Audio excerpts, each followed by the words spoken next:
I have terrible news. Artur Pawlowski, the fighting Polish pastor from Calgary, who served 3 days in prison for daring to open his church during the lockdown, I have in my hand a brief from the government of Alberta. They're taking him back to court. They want to jail him for an additional 21 days. The lockdown in Alberta has been lifted. It's been lifted for weeks, but this was filed 2 weeks after the lockdown was lifted. They want to take him back to jail. You can see this document for yourself at savearthur.com. Paragraph 54. They want to put him back in prison for 21 days and his brother David Pawlowski for 10 days. This is a 5-alarm fire. If you thought Artur Pawlowski was free, he is not. He is in grave jeopardy, and I regret to tell you that the government of Alberta has had success prosecuting him so far. I am at the law firm of JSS Barristers in Calgary, where I'm meeting with 2 members of the 4-person legal team that we have crowdfunded to defend Artur Pawlowski. Let me start with you, our lead lawyer, Sarah. Sarah, you have been the lawyer for Artur for more than a year. You have helped him. You've won some of the battles, but we did lose one battle. I'm worried that he's going to go to prison for 21 days. Is that a real possibility? On my legal analysis, it shouldn't be, but that is what Alberta Health Services is seeking, and it is fully within the discretion of the court to award what they've asked. Oh, and they're actually comparing him to eco-terrorists. The cases they cite, the precedents for jailing someone, are actually people breaking into pipeline facilities and violent acts against property, vandalism, mischief, shutting down. Like, to compare a pastor to that, that's what the government of Alberta is saying in this pleading. Well, and frankly, that's the analogy they have to draw, because otherwise, if they drew reasonable analogies, they wouldn't get their 21 days of prison. Sarah Miller, JSS Barristers, thank you. Chad Haggerty, it's a pleasure to meet you. You have joined the legal dream team, as I call it. You're a criminal lawyer, but what's interesting is for 17 years, you were a Mountie, a police officer with the RCMP. I got to ask you a question, just from your police experience. A 21-day prison term on top of the 3 days he's already served, that doesn't sound like it's proportionate. If he would have punched someone in the face at his church and been charged, he wouldn't have a 21-day sentence. This sounds out of sorts. It is. For an individual with no criminal record, with a long history of assisting marginalized populations, providing food, providing shelter, providing warm clothes, providing ministry to individuals that are without means. Somebody with that background who's committed essentially a first-time offense, for them to be facing a custodial period, a period in jail, is absolutely ludicrous. There's not a chance that would happen in the criminal court.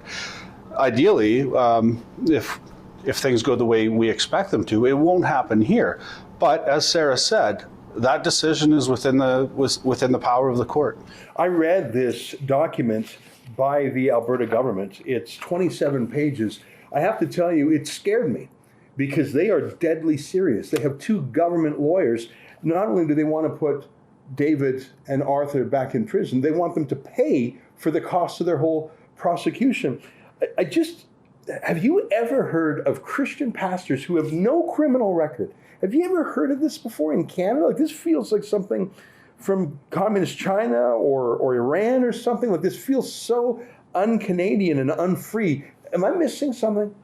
Not at all. I'm not sure what the other side is missing. We're a country that guarantees the right of the individual to practice their faith or to be free from faith. Ultimately, engaging in the practice of one's religion is in the Charter of Rights and Freedoms. It's a constitutional guarantee. Somehow that's being overlooked here. Somehow that's not factoring into the calculus, into the mindset of the lawyers on the other side of the table. It's concerning, and it's. Well, you're going to be you're part of the team to fight it. Indeed. Sarah, last question to you. I think we've got a special problem in Alberta. I've followed the lockdowns all around the world, not just in Canada, but the United States, Australia, the UK. Alberta alone is jailing pastors. I think that Artur Pawlowski is the 4th pastor jailed, and his brother David. That's 5. I think we've got a real civil liberties problem in Alberta. And I just want to hear from you that you and your legal team are going to do everything you can to match. You can't match the resources of the state. The unlimited budget of the government of Alberta is coming down against the Pawlowskis. I just want to hear you tell me, but more importantly, our viewers who are crowdfunding your legal fees. I want to hear you say that you and Chad and the other lawyers at your firm are going to do everything you possibly can to keep Arthur and his brother David out of jail. Our whole team is working flat out to keep him out of jail. Artur and David both have instructed us to fight this. They're devastated right now. When I had to call them and advise them that Alberta Health Services is seeking to put them back into jail after their first round for 55 hours, they're heartbroken. It was a difficult phone call, and we are going to do everything we can to avoid that outcome. You know, they come from Poland, a country that was dominated by the Communist Party, where there was no freedom of religion. It was a police state where people could be jailed for having the wrong opinions. Poland before that was under Nazi domination. They come from a country that had its civil liberties taken away many times. And so I think they know the danger here. And I want our viewers to know that we take this as a top priority. And if you want to help Sarah Miller and Chad Haggerty and the rest of the team to fight as hard as they have been fighting, please go to savearthur.com. We're crowdfunding the legal defense. Sarah, last question. This looks like it's moving pretty quickly. This isn't going to happen in months or years. This is going to happen probably in the next few weeks. Am I right?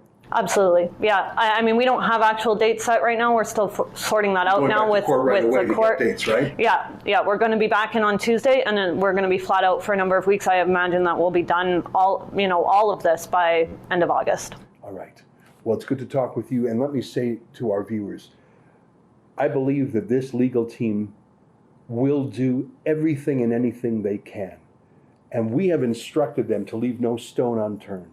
If you believe that we have to show solidarity with Artur Pawlowski and his brother David and stop the Alberta government from throwing them back into prison, now that the lockdowns are over, they're still looking for prison, please go to savearthur.com.